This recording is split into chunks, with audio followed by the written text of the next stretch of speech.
We're recording early. We are. We're recording on a Tuesday. Listeners, you're not hearing it on a Tuesday because of the way the time-space continuum works for now. But from our perspective, this is earlier than usual. It is. And it's on a different day. Yeah. We're doing it a day early because of me, because the boys are the best, because I'm playing in a volleyball tournament on a Wednesday that I've been training for 6 months. So you're in Florida again, right? Well, I am. Mm-hmm. And it's kind of funny. We're in the same time zone, Jen. I didn't realize this. Yep. I'm back on Central Time. Well, if you're in Florida, you're not on Central Time. No, Panhandle, brother. Panhandle. Does Florida have multiple time zones? What a freak state. Did you not, do you not remember the 2000 election? Where the controversial early call and Jeb Bush was yelling that it was going to affect the lines and the Panhandle. Fun fact, Oklahoma has 2 different time zones. You all probably didn't know that, and you're probably fascinated. So let me continue. There's Kenton, Oklahoma, is in the tippy top of the Panhandle, and the closest grocery store to Kenton is in the contiguous state of Colorado. So that one town in Oklahoma is on Mountain Time, thus making my homeland a dual time zone state. These damn panhandles, they're just so difficult. We should ban panhandles. Make it all easier. No, they're super fun. The reason the panhandle exists, Jen, I don't know if we've talked about this. The reason the Oklahoma panhandle exists, when you see it on a map, is when Texas joined the Union. If they had taken all the way up to the Kansas border, it would have brought them over the Missouri Compromise line, and they couldn't have been a slave state. So they just dropped it. We're like, nope, we don't want it. Kansas border had already been determined in 1820. And so there was this strip of no man's land that literally was part of no jurisdiction. It wasn't a territory. It wasn't a state. And it was a Gomorrah on the plains for 40 years. It was just like whoring and bootlegging. The first post office in Oklahoma was a lie. Like they literally lied to the federal government and said it was in Texas because they couldn't get anybody to operate unless they lied to them. And they were like, there was a town called Beer City that had drunk cages. So guys could get shit canned, lock themselves in the cage so they wouldn't get rolled. There was no, like the law insofar as what is getting rolled? Yeah. Oh, like your blackout drunk people take your wallet. So you would like crawl into a cage. You'd lock yourself in the cage, sleep off the drunk, exit it. That same town, a madam beat the locally elected marshal to death with a club wrapped in barbed wire, and they let her go because everybody thought the guy was an asshole. And also it would be deleterious to the town if the bordello went under because it was the main source of income. So like those those panhandles, Jen, they're fun places. They're great sources of color. I mean, honestly, I love Destin. It's a silly place. It's like mini golf and beaches. It's just like a whole tourist town. It's Panhandle. I dig it. This is my 2nd time here this year, and I'm coming back in April. So I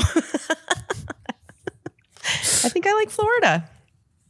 It's the greatest state of the union, after all. You would say that, wouldn't you? Our greatest living humorist, Dave Barry, is the humor laureate of Miami and has been documenting the wackiness of that city at a literal Pulitzer Prize winning level now for 40 years. There is a Sora account that just puts great minds and philosophers in various different places in Miami and Fort Lauderdale. I think it's called like Miami God. And so I just get in their comments and I just go like, bro, Socrates at a Heat game, bro. and he does it. It's great. Well, Jen, best of luck in your tournament. I had him put Mary Curie in at the elbow room at 4 a.m. I think I said this guys to you last week. I made a video of Winston Churchill talking about prosecuting the war, except that a monkey got into Parliament and is distracting him, and it's so fucking funny because he keeps like pawing at it, like go away. It's hilarious. I love Sora. And then I did a remix that said more monkeys, and even more monkeys pile on. Oh, really? I got to go back and watch that. Great. Oh yeah. No, it's a good time. We're having fun. It's tricking people online though. I'm seeing people post their Soras on Instagram and like people do not know. Cause like you can, they have it, is it, what do you call it? Watermarked. Yeah. Watermarked. Yeah. So they're all watermarked, but like the boomers don't seem to know what that means. So I saw one where they had made it so that an eagle picked up a cat and then like a panther saved it. And you could just see all the boomers like, this is amazing. There's one that I've seen of somebody had like a chicken in a drone so that it's just like flying around, but it's being put on Instagram as like, this guy's poor chicken had a broken wing, so he attached it to a drone. Like it's someone's farming it for sympathy, and like, reality is now suspect whenever you see it online. It is. It's concerning. Good. I mean, that's like the astronaut, with the gun to his head meme. Like, it always has been. Like, this has never been a scenario where you should take anything that you see on Instagram at face value. Like, it is all suspect. Unfortunately. Yeah. I mean, them is just the breaks in the big city. Are you getting on the deepfake app, Jen? Can we send you an invite? Jen, please. I always say yes to this, but I do it months later after I like drag my heels because I know you guys are you want me on it so that you can make memes about me. I know. Yes, exactly. Yes. I want exactly you in Parliament yes. with Churchill. I want you distracting Churchill in Parliament. Yes, I want this. And you can set it, Jen, to where only your friends have the ability to mess with you. Not all, you don't have to be public to everybody else. I like it if you're because a coward, I find you it can do that, really funny that I've got all these people that follow me now that like putting me in wrestling videos. I think it's really funny. I enjoy it. But there's also I don't do normal social media that much. Yeah. And so if all of it is bullshit, like, I don't know how I feel. Then what's the difference? I had a bunch of people make videos of me getting my laptop stolen, and I chase down the perpetrator, and then I say, steal from somebody else, not me, which I really think I should put in Latin on my family's crest. But like, then it was remixed to be Sam Altman and to be Santa Claus and to be various different people. It is just a good time there on the deepfake app. I'll think about it. So, all right. Yeah. Heaton, you're back in DC? I am. I'm in DC, although I'm actually really grateful that we rescheduled this on Tuesday. I'm going to be jumping from here to New York this afternoon. Very unfortunately, one of my dear friends has cancer, and I'm going up to spend time with her tomorrow while she's getting her chemo treatment. So I'll be in New York for a day, and then I'll be right back. But anyway, I'm back in the DC area in general. Yeah, that's nice of you. Yeah, you are a very good friend for doing that, going up there and being with somebody going through all that. That's kind of you, and it's not the prognosis is not great, but my friends, her family and her friend group have really rallied, so she has a lot of support. She's part of my honey, I'm sorry. She's part of my improv team that I'm very close to. This is the closest I've ever been to being in a band. If I had a tattoo, it would be from that improv team. And so everybody's very much chipping in, and she's got a lot of love and support, very fortunately. Well, we are all rooting for her, both on this show and, of course, throughout the listening audience. And Jen, I'm going to need you to talk about literally anything else so we can get to the title. Go for it, Jen. No pressure. Well, my tournament is 5 days. So it's like Joe and I play tomorrow, and that's what we've been training for. But it gets sillier and sillier as we go. So, yeah, I'm going to be incredibly sore and tired when we talk next week. But then I go to Spain, not this coming weekend, but the one after. And I get to flee the country for the rest of the year. I'm quite excited. Busy. Yeah, Wow. but now I'm going to get to report from outside of this loony bin and let you guys know pretty soon what the way I get treated as an American, because I don't speak any other language. So it's going to be pretty obvious where I'm from. I bet you'll be. Yeah. I mean, like I spent when I was in Nordo, Scandinavia here a month ago, nobody gave me any shit. Everybody was perfectly nice, and I find that when I'm in Scotland, that they back when it was like Romney versus Obama, they would be like, "Who are you planning to vote for, Romney or Obama?"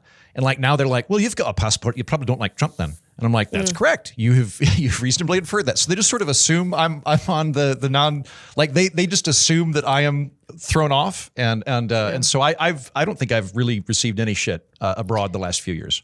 Well, my prediction is good because like I go to Europe every few years. I'm guessing that we have now gone from the anger stage, because I definitely experienced the anger stage in 2003, where people were mad at Americans because of the Iraq War. And just like everything George W. Bush was doing.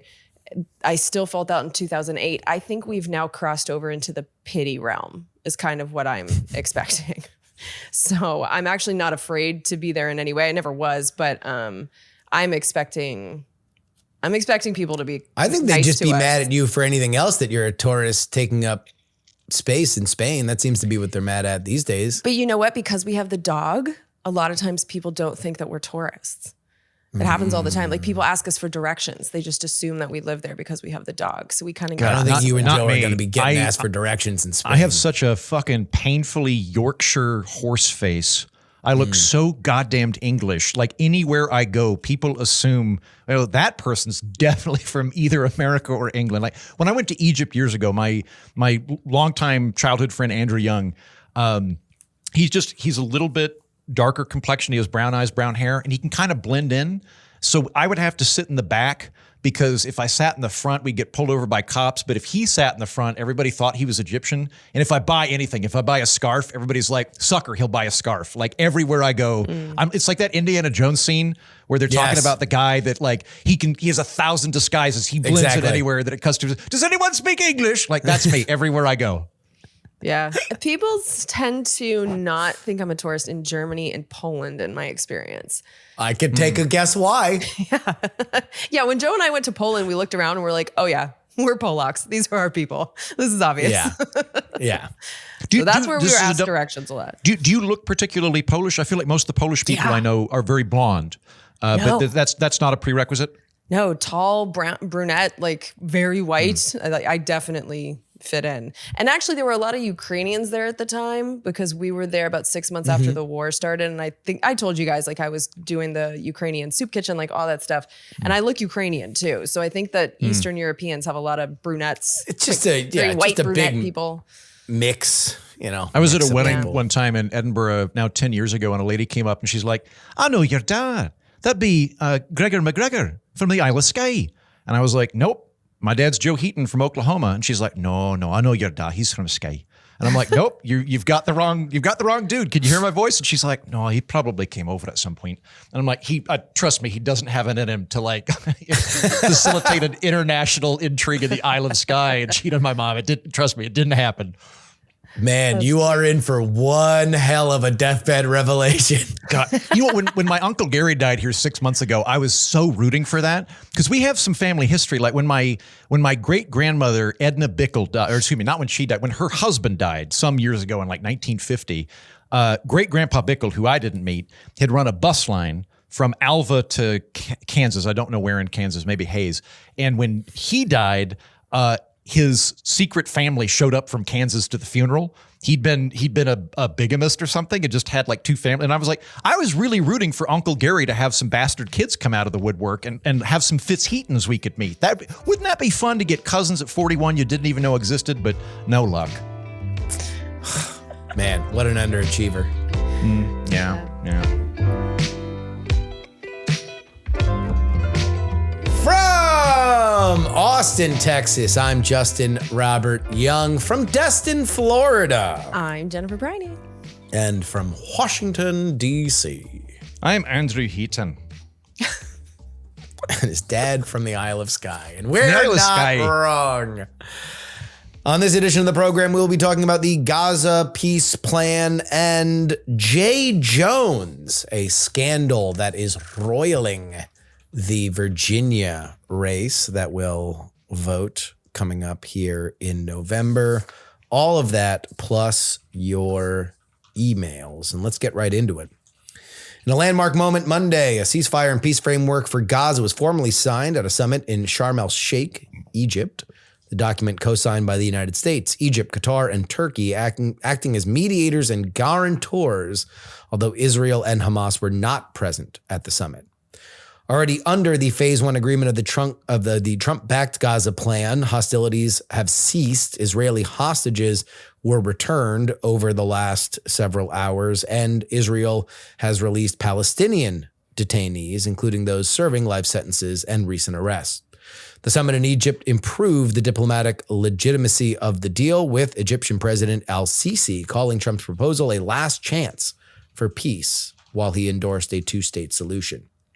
The joint statement released at the signing stresses commitments to enduring peace, humanitarian construction, demilitarization of Hamas, and a shift in Gaza's governance toward international oversight and technocratic leadership.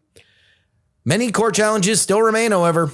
ensuring compliance, detailing the transition of power in Gaza, and resolving the status of Hamas, as well as mobilizing billions in reconstruction funding. Jen, what do we think? Well, I've been traveling since the ceasefire was announced. And so during my travel day yesterday, I was just loving every single video that I could find of the hostages being reunited, of the Palestinian prisoners coming home and finding out that their family members were still alive when they told that they weren't. There's just so many videos. I actually wasn't reposting all of them because I was so down the rabbit hole that it would have been excessive.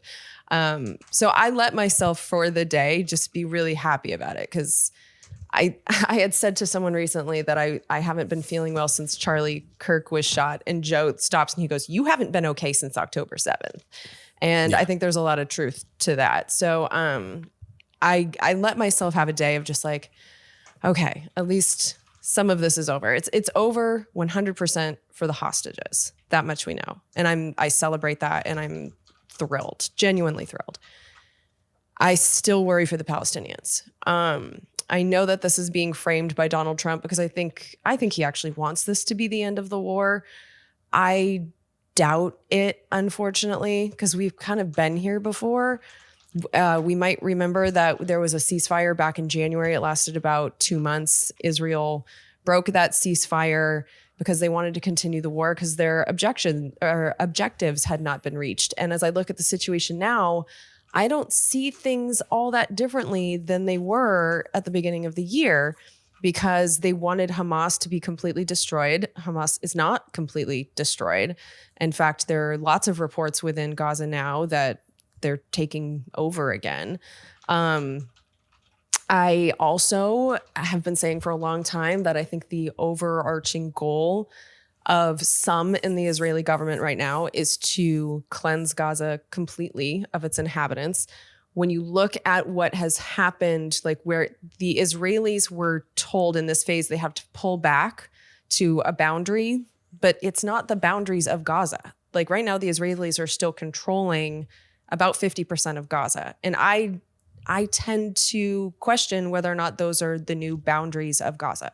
I find it kind of hard to believe that Israel's going to give that land back. I hope I'm wrong on that, but that's all going to depend on this, next phase. And so this is just phase one. Phase two is supposed to be Hamas completely disarming and giving up power, which they've said they're willing to do, but they'll only do that if Palestinians are in charge of Palestine. And right now, the plan is to have a peace board with like Donald Trump and Tony Blair in charge. It's like so colonialist. So I just don't see how Hamas is going to voluntarily disarm if it's still being controlled by outside powers. I mean, even this ceasefire that we have right now, the Palestinians weren't a part of the negotiations. It was done by Trump and the Israelis and like the neighbor countries. But the Palestinians have been very much sidelined. And like the reality of the situation is, even in the West Bank where there was no Hamas, they weren't in charge. Land continues to be taken by Israel.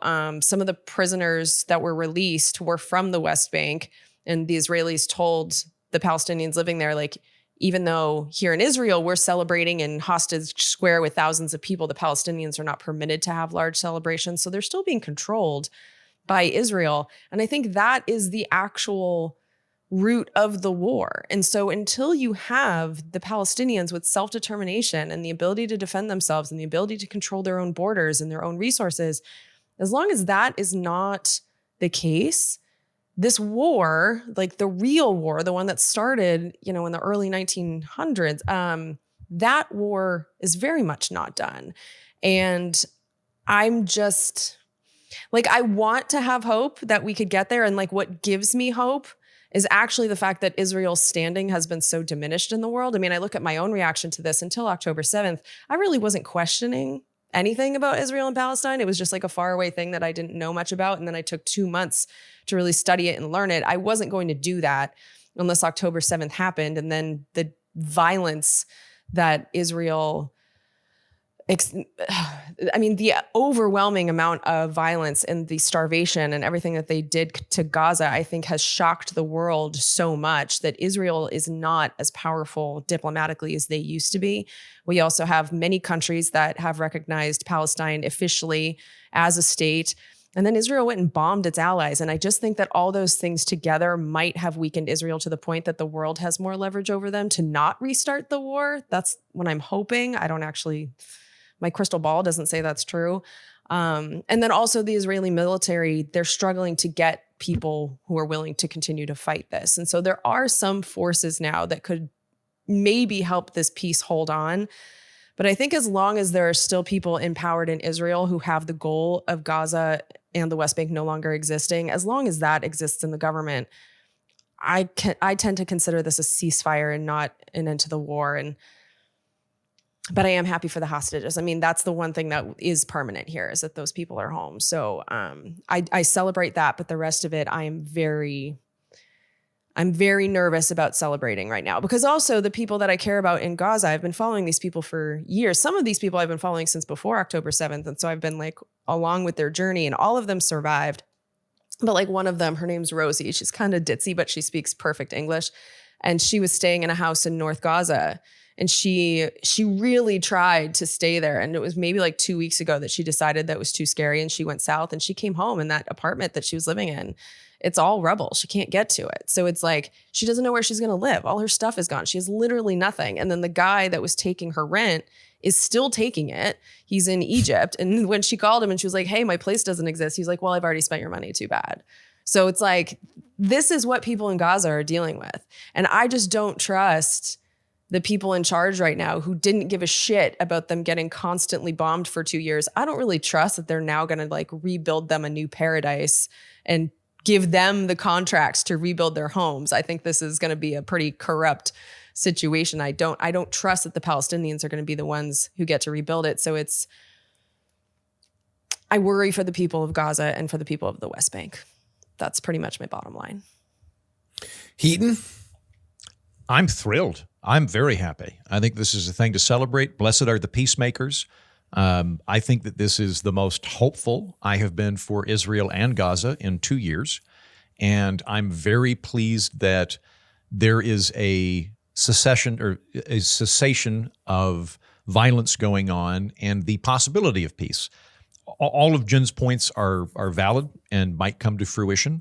But at the moment, just looking at what I'm seeing, I see this as a very positive development. I think that this was the best deal Gaza was going to get, and I'm really, really happy that there is a path forward for the potentiality of peace. And, you know, it is hopeful, but God, I hope that this results in a lasting peace, and I really hope it results in development for Gaza. It's a bit pie in the sky, but I hope that this can someday be the Gaza Riviera, and that there's going to be capital and investment and aid coming in and helping. And at the moment, you know, we don't know what tomorrow is going to bring, but from where I'm at, this is a great development. Handshakes and champagne corks all around.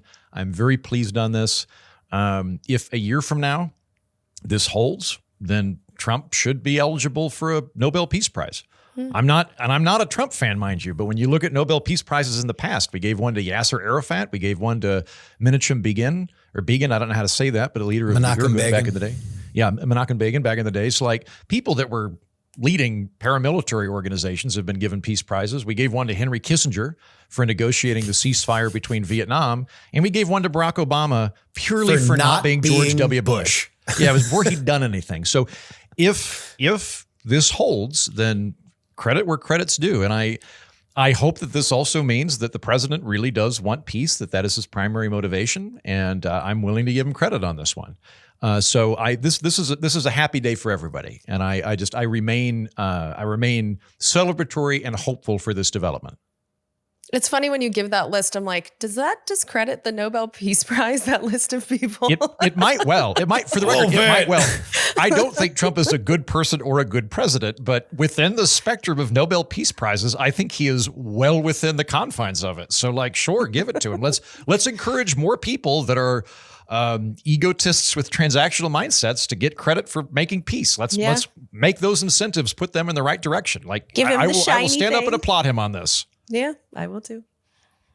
Jen, I think that you framed it in a really, really helpful way of like what is over and what is not over. And so I would add to that list, along with this phase of what happened, what began on October 7th, I do think that there is a portion of it that has ended this week. And with the hostages back, obviously there's still stuff that is yet to go. Hamas hasn't turned over all of the remains of some of the hostages. There's a question of whether or not there are any remains of many of them, and that is going to be a sticking point with the Israelis.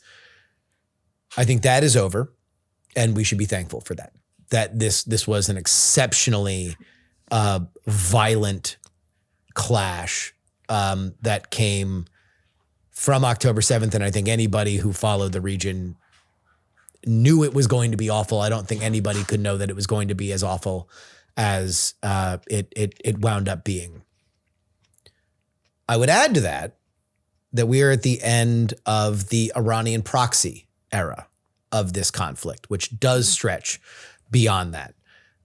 We have seen throughout this process the fall of Hezbollah, the fall of Syria, which was the pathway that Iran got munitions to Hezbollah.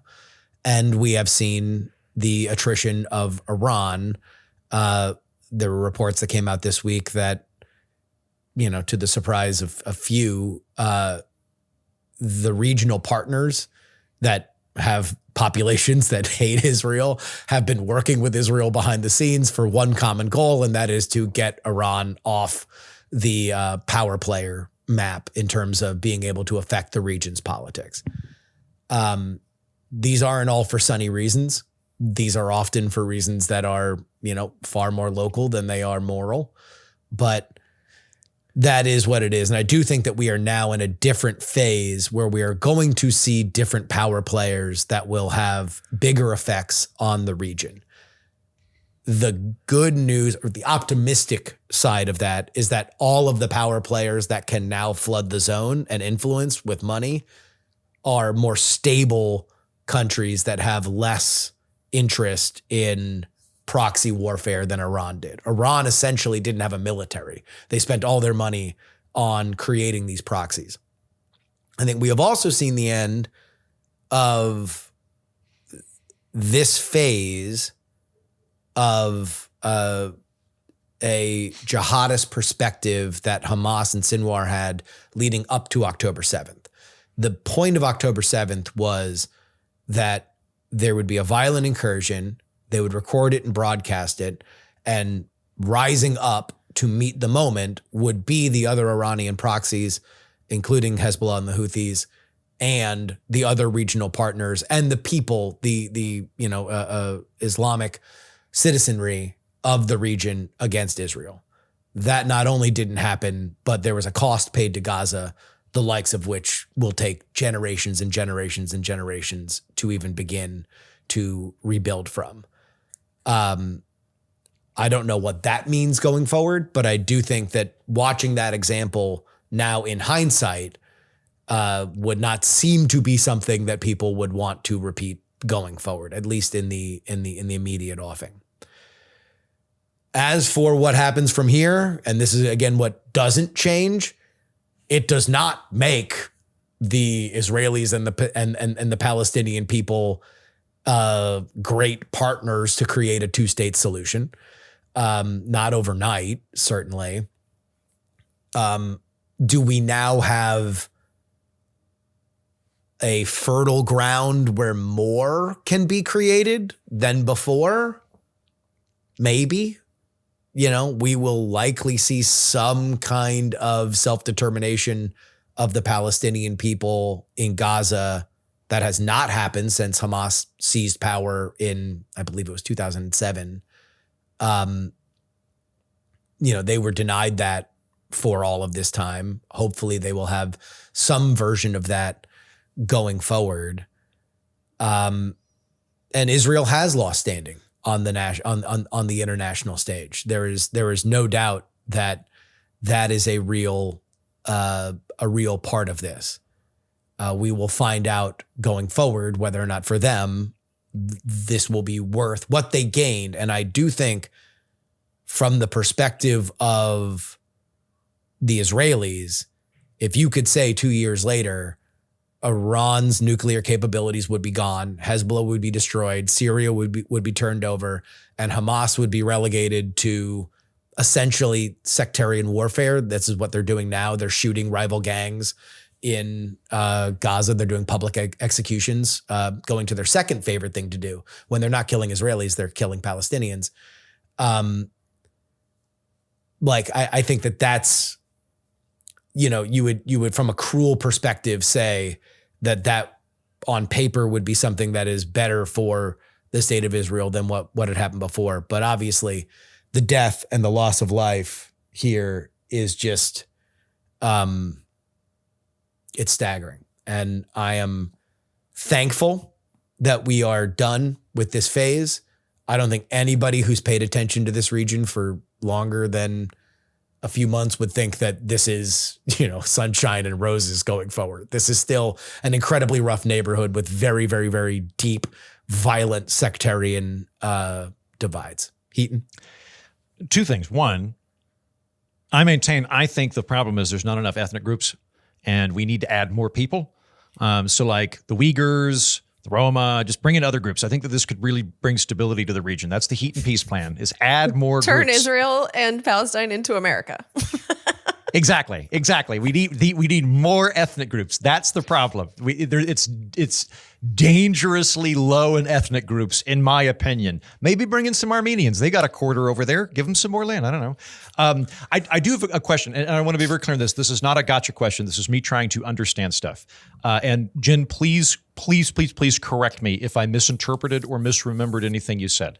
When we talked about this a year ago, as I recall, one of the concerns that you had was you thought that there was a distinct possibility that Israel was trying to go beyond the confines of the war to destabilize Gaza in order to, in effect, and aggress and just take Gaza. That seemed to be a fear. Yeah. You mentioned earlier that you were in that same conversation that like a clear bright line that we could look at is, are they actually moving the boundaries? Are they actually moving the territory? If they did that, that would be affirmative evidence that the goal is move the line, not cessation of hostilities.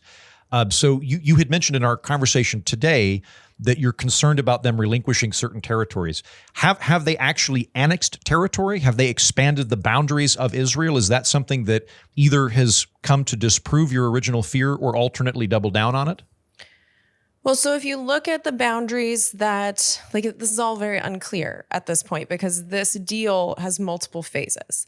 And so Israel was required to pull back to boundaries that at this point, if you look at the map, it almost looks like the boundaries all around Gaza have just been pushed in about halfway. So Gaza right now, and so far as like how much territory the Palestinians control, is half the size of what it was approximately on October 7th.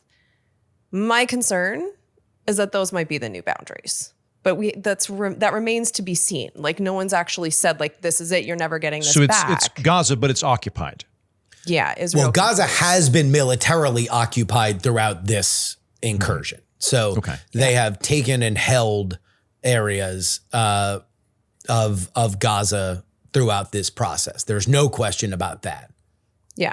But as of this moment, so like the people that had fled, because like for the past, I don't actually know how long, but it's been a few weeks at least, Israel has been essentially occupying Gaza City once again. And they were relentlessly bombing Gaza City. This is in the north, right? So the people of Gaza City, they flooded to the south. They were all living in tents. The minute the ceasefire went into effect, you can see thousands of people just started on foot going back into the north part of Gaza City because the Israeli military had pulled out to these boundaries that I was talking about. So right now in north and southern Gaza, like the Palestinian people can move freely in a way that they haven't been able to for a very long time. At the first ceasefire, when people were moving from north to south, Israel was still controlling a corridor in between them and controlling who can go north to south. That is no longer the case. So there is a part of Gaza, about 50% of the original size, where Palestinians can move where they want to for the first time in 2 years. When you go north of North Gaza or you go east towards Israel, that is where the boundary is still being controlled by Israel. And I don't know that Palestinians, I actually don't know their freedom of movement in between the two, but Israel is still very much controlling half the territory. I also look at the West Bank, which is a completely separate piece of territory, Yes. not controlled by Hamas at all. And this entire time, Israel has been claiming more land and building more apartment buildings for Israelis. And so when I look at the overall goal, is this still, at the end of the day, a land grab? I still say yes. And that's why I'm concerned that this might not be over, because there are still people in the Israeli government, Netanyahu, Ben-Gvir, Smotrich, like these are very famous people. This is a coalition that Netanyahu needs to hold in order for him to keep his power. And those are people who have been crystal clear that they want to take the land. And if you look what they did in Gaza, they've made it uninhabitable. There's no hospitals left. There's no schools. There's like very few, untouched apartment buildings left. And so what happens from here? When they rebuild Gaza, are they going to rebuild with the Palestinians living there? Are they going to try and push them somewhere else? Like there's a lot of questions on what this rebuilding looks like and if this is just another way to get Palestinians out. So it's like that fear that I had still very much is my fear, because I think since 1948, the goal has been for Israel to have all the land. And so that I think For is some. I think that's the actual war here. And it's been the war for 75 years. And that is far from over, from what I can see. There is no question that there is a portion of the Israeli populace that had to be relied upon to keep a then struggling Netanyahu in power, that were emboldened, that do believe there should be either borders pushed back or whole areas like Gaza and the West Bank taken. Like that is a portion of the Israeli populace that believes that. And usually what you would see this manifest itself as are stories about settlers, quote unquote, that would be constantly pushing the line of what was agreed to by saying that for religious purpose, they had the ability to be there and it was a slow attrition. We'll see. The biggest thing that you would say optimistically is on the side of some kind of Palestinian territory is the desire for Israel to plug into the larger Middle East and for the Middle East to plug into Israel. And when the partners are Saudi Arabia and Qatar and Egypt and UAE, if we are outside of the world of parts of that citizenry and government backing the, along with Iran, some of these proxy militias, and we are in a world where everybody wants to just have Bill Burr do comedy and get Mossad iPhone 0-day hacks, then there is more of a reason for Israel to say, okay, as long as we can get some kind of guarantee that this is not a terror state, then these are the borders that you are going to have. But it is an incredibly contentious issue, and I don't think anybody seriously should believe that there is much change from October 6th when it comes to any of those underlying issues. You can say the only thing that has changed the most is the Iranian proxy regime is done for now, right? Like that is different. Is that enough? Is the desire is several years through the Abraham Accords and the fact that a lot of these countries are like, I don't know, whatever. We like Israel. Like let's normalize relations. Saudi Arabia was close. Is that a thing? We'll see. Well, I'm not sure that that's the only thing that's changed, because the anger that people around the world feel towards Israel, I do think that has shifted stuff as well. So I think you're absolutely right about the Iranian proxy thing. But I think Israel has also been enormously diplomatically damaged by their own behavior in Gaza. So I think that as the world is now willing to get involved in this again, with this peace council, and Qatar has been a fascinating one for me, because you look, and like, yes, Trump did this now, but there were 9 months that it was just like, oh yeah, you're starving the people of Gaza. That's fine. He didn't give a shit then. It wasn't until Israel bombed the negotiators in Qatar, which is the country that has given Trump a plane, the country that Hegseth made a weird announcement last week that I don't understand, basically saying that we're going to be training Qatari military members in like Idaho or some weird shit. Like there's Finally. Initially said to be an Air Force base, which was not the case. Yeah.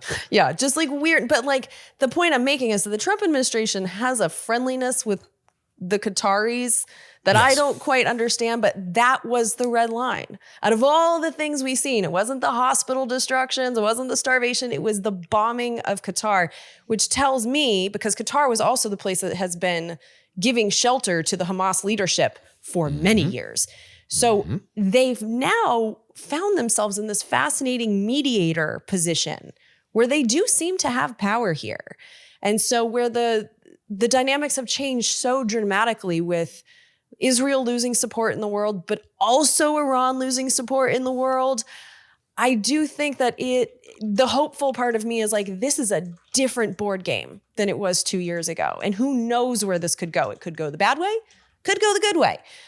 Because there is now a mediator country. Unfortunately, it's not us, but there is this country that has proven itself to be able to be inserted in the middle of this in a productive way. And I like seeing that exist. I do think that we are the mediator country. Let me ask you this, Jen. Do you believe that Qatar permitted that missile attack? Oh, I have no idea. But the reason I say that we're not the mediators anymore is because we are so clearly on Team Israel. The fact that like resolution after UN resolution, most of the world wanted to condemn Israel, and we protected them every single time. Like we are so clearly on Team Israel that I think we've lost our ability to be trusted on the other side. I think the question is part of this is looking at this as a local issue and not an international issue. I would be a little bit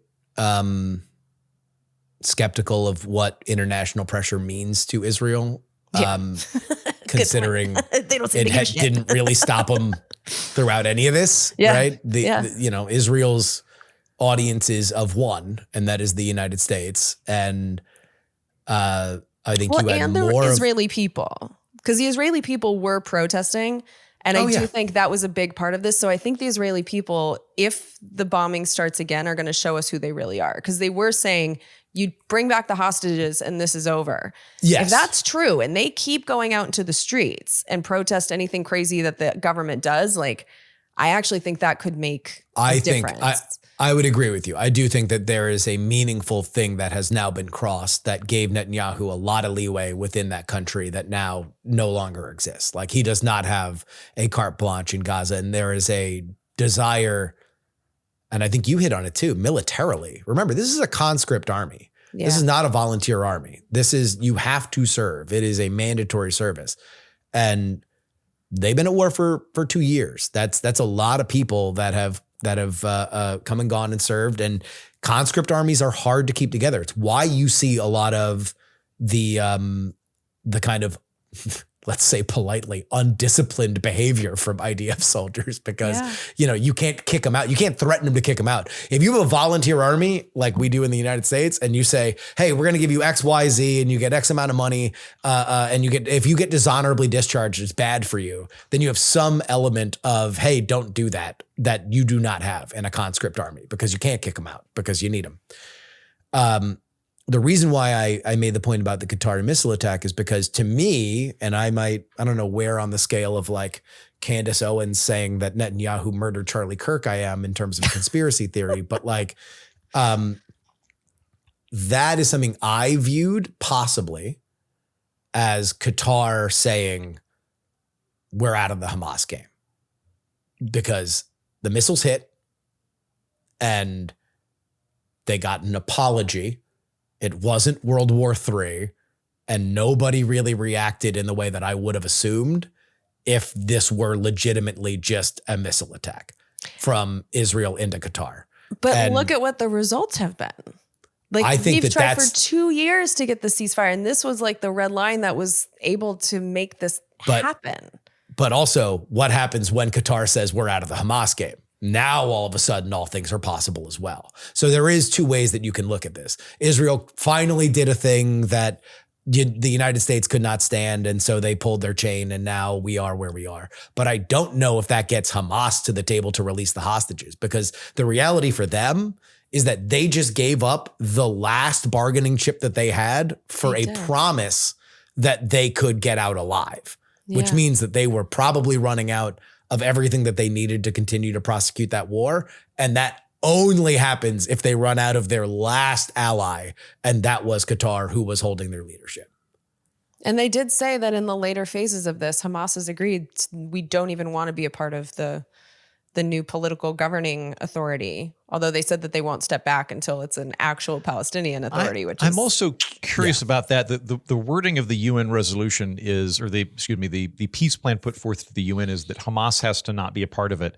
Does that mean that the organization Hamas no longer exists, but people that are currently in Hamas can be a part of that? Like, can I don't know, insert name of surviving John leader Smith. of Hamas, John Smith. Can John Smith just go, I'm not Hamas anymore now, I'm the People's Party of Gaza? Like, do they, I don't know the answer to this. Ask the new president of Syria, who was Al-Qaeda and then became not Al-Qaeda and now is the president of Syria.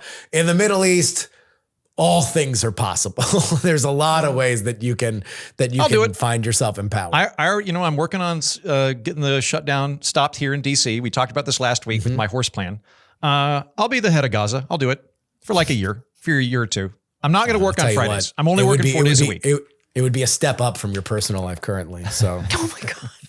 Yes, it would.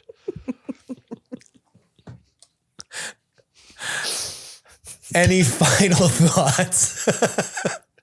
Yeah, I can't believe you said that. The fact if he told me I'm now taking over Gaza, I'd be like, thank God, some serenity for the boy. Yeah. Wow, Justin. I think we just got to leave that there. Any last thoughts here? Or did we, I guess cautiously optimistic would be our general thought. Yeah. And actually, if you do want to feel better, because like the world has just been so fucking awful lately, like go and watch these videos of the people being reunited with your families. Like I've watched them over and over. They're half as good as Sora. They're so great. They're not Sora. They're real. They're My real. favorite one is, Very do you guys remember, like, this is how much we know the hostages from Israel, but like there was the girl Noah, and she was the one who was filmed when she was being kidnapped, and you could see her boyfriend like in the back, like they were separated. Yep. He was returned, like she was returned in one of the earlier ceasefire exchanges, and then he was returned yesterday and they were reunited. Like I was bawling. So it's like there's genuinely happy news here. And so if you need a little injection of joy, like go and watch those videos. I think like it's great. Also, let's just appreciate that there is a moment of peace. There is a moment of hope. Yeah. It's worth celebrating. It's fraught. But like, hey, planet Earth, let's take a 2-day victory lap. How about? And just appreciate where we're at. Yeah, for sure. As far as these things go in the Middle East, I was happy that it was as multipolar as it was. Me too. That you saw nothing in that region happens unless everybody else agrees to it. And I just want to encourage everybody, if you are going to continue to invest your time in following this region, that's a huge part of it, is that nothing happens in like an international vacuum. Like everything is based on these regional and sectarian allegiances and rivalries. The amount of countries that were there matter. And I will say, for whatever credit deserves to be handed out. I do think that the Trump team, which I do think is uniquely suited to negotiate in the Middle East. There is an element of transactional bullying that is just kind of the coin of the realm out there. It worked. It landed the plane. Jen, and there's a you may not know this because you're a hot popular girl that doesn't watch Star Trek, but there's an ancient Vulcan proverb: only Nixon could go to China. All right. Isn't that Klingon? No, it's a Vulcan proverb. It's a Vulcan proverb? Yeah. Okay. Only Nixon could go to China. Yeah. And we're Patreon.com/We're Not Wrong is where you need to go if you want to get a bonus episode of this show. And we are going to be talking about, the death of the SNL parody. Whether or not the SNL Cold Open this week, which featured Amy Poehler and Tina Fey, not only was celebrated by the women that they were making fun of, Pam Bondi and Kristi Noem, but Tina Fey's impression of Kristi Noem was made into an ad to actually recruit ICE agents. Are we entering into a new phase? Yeah. Yes. That wasn't Tina Fey, though, was it? Yeah. Yes.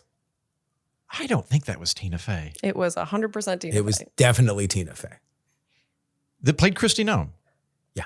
Yeah. On She looks Saturday fantastic. Night Live? Yeah. She looks fantastic. With She's her- so funny and so pretty and so talented. I have a picture of her on my wall. I hope to get it signed one day.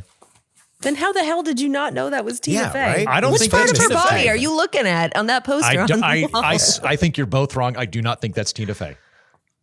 Who do you think it is? Yeah. One of the regular Menachem cast Begin? members. Yeah, Menachem Begin, the acclaimed Nobel Prize winning sketch comedy artist on Saturday Night Live. Hell of a career. I don't know what to do with how wrong you are on this, Heaton. I think you just need to What look it a up. weird hill to die on. Yeah. Anyway, we'll continue to prosecute this on the bonus episode. Patreon.com/We're Not Wrong.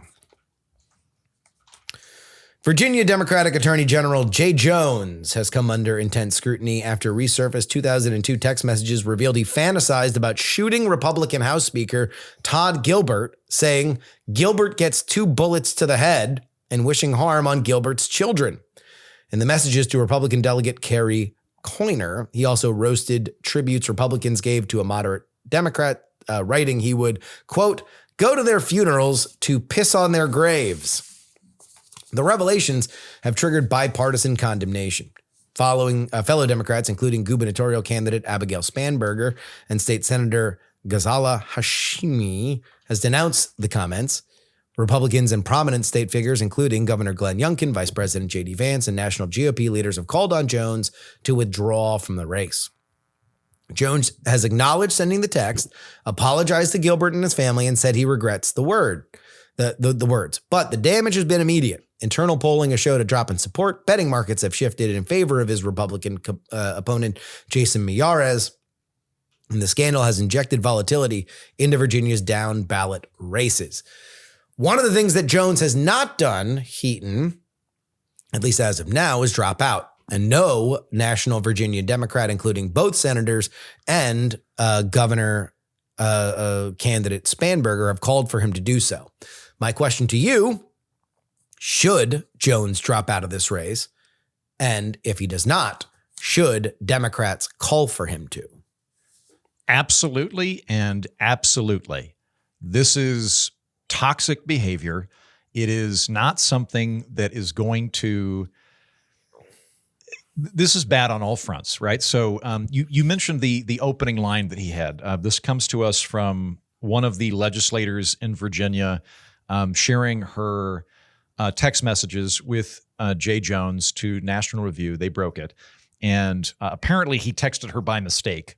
But this started because there was a longtime moderate Democrat in the Virginia House of Delegates that had died. And Republicans were saying nice things about this man at his funeral. And what Jay Jones said was, if those guys die before me, I will go to their funerals to piss on their graves, to send them out awash in something. There's more. As he was talking to this colleague, he said, quote, 3 people, 2 bullets. Gilbert, as in Todd Gilbert, the former Speaker of the House of Virginia, Gilbert, Hitler, and Pol Pot. Gilbert gets 2 bullets to the head. Spoiler, put Gilbert in the crew with the 2 worst people you know, and he receives both bullets every time. And she said, hey, I don't feel comfortable joking about this. And he just kind of kept going. And then later, I don't know that they have the full text quotes, but she said something like, I don't like that you were talking about fantasizing about his kids dying. And he responded, yes, I've told you this before. Only when people feel pain personally do they move on policy, referencing a conversation about how he hopes that those kids get shot so that they'll move forward on gun control. And then he goes on to say, I mean, do I think Todd and Jennifer are evil and that they're breeding little fascists? Yes. This is beyond the pale. This indicates somebody that cannot operate in remotely good faith with anybody across the aisle, that is incapable of having a productive dialogue with people across the aisle.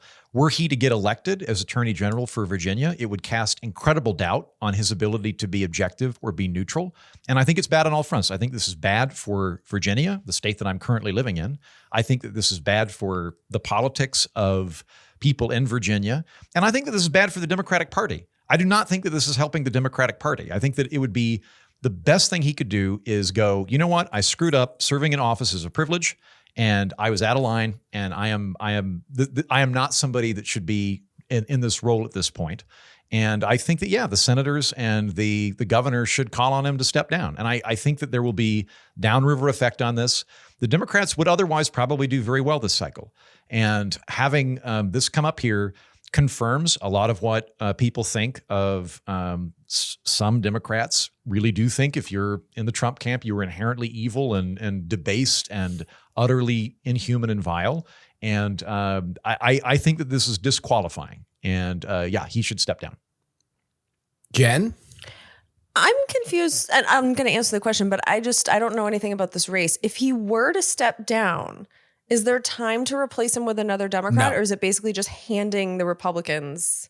It would essentially be giving up on the race right now. Yes. Is there time for that to get like an independent or anything in there? His name would be on the ballot. The other kind of wiggle way that they could do it is Jay Jones could say, vote for me, I will resign as soon as I get elected, essentially. But like, I would drop out if I had more time to get somebody else here. We don't have that option. I don't believe that Republicans should be in the AG spot, but I am not the person, and I will resign if I win. He could do that. It's kind of a bank shot, but you're picking from a lot of not good options if you are the Democrats and Jay Jones. Well, and one more thing that I'll add to this, and I apologize for butting back in. The Republicans have been awful in terms of what Donald Trump has said, the kind of invective he's injected into American politics, and I don't think the Republicans have called him out. This is an opportunity for the Democrats to call out one of their own that's doing this and saying this is not what we stand for. This is not what we want in politics. We are going to call this behavior out, even if it's potentially deleterious to us. And I think that would be a good long-term strategy for them and the right thing to do. The problem is they've done it in the past. So like, I keep thinking of Al Franken, where it was like, gotcha. He had those pictures and he preemptively punished himself and left the Senate. And I don't think that the American people are better off for it, because his policies would have been better for us than the Republican policies. And so when I'm looking at my life, let's say I'm a Virginia resident, who would I want in the Attorney General spot? At this moment in time, I don't want to empower the Republicans anymore. I think that this is a party that is out of control and is not following the law, but is twisting the law to go forward with their objectives. And so when I look at that, I would want, as a voter, to have the ability to make that choice. And so even though I know that like it sounds right to say that he should resign because he said these comments 3 years ago, and I think they're reprehensible, of course, but at this point, because there is no other way to put someone else in to stop the Republicans being further empowered in a legal capacity, I think it should be up to the voters to decide if they would rather have this guy who says stupid stuff, or they'd rather have a Republican whose party has proven itself not to be all that concerned with the law at this point in time. That is the position of the Virginia Democrats right now, Jen. That is what they are all holding to. They are saying that they distance themselves from these comments. These comments are reprehensible, but they will leave it up to the voters. That is what Abigail Spanberger said during her debate with her opponent, Winsome Earle-Sears. However, the question then becomes, is that enough for the voters who are now beginning to punish Abigail Spanberger? There was a damning video that is out, or a commercial that is out now of Winsome Earle-Sears asking Spanberger during the debate, how far would this have to go for you to call for him to drop out? Would it have to be your own kids? Would it have to be blah, blah, blah, blah, blah? And Spanberger just blankly looks forward. It is a devastating ad. It is a huge story in Virginia. So the argument would be, look, Jay Jones is probably going to lose this race no matter what. So there's not a question. That horse is out of the barn. It probably left the barn when he sent those text messages. Do you protect other Democrats winning by distancing them from him? Can I ask? I don't know the answer to this question. This is woeful on my behalf in that I live in the Commonwealth of Virginia and I do not yet know the politics of Virginia. The person that Jay Jones is running against, Justin, is he a Trumpy MAGA character? Is he more of a moderate Republican? Do we know where he falls on the Republican spectrum? We don't get super MAGA Trumpy people in Virginia from that party. Like they are more purple than you will see in general. Winsome Earle-Sears, the governor or the gubernatorial candidate, has not been endorsed by Trump. Trump still holds a grudge because she told him, or she said that Trump should have left public office after January 6th. And so Trump is he's making hay out of the Jay Jones thing, but he has not endorsed Winsome Earle-Sears. Now, she's not a great candidate, but that's another question. But Jason Miyares is insert replacement level Republican, Virginia Republican. Do we have good polling data at this time, Justin, on how Jay Jones is faring as a result of this? Not great, Bob. Not great. There are internal polls that show that Miyares has totally flipped this race and that he is now up.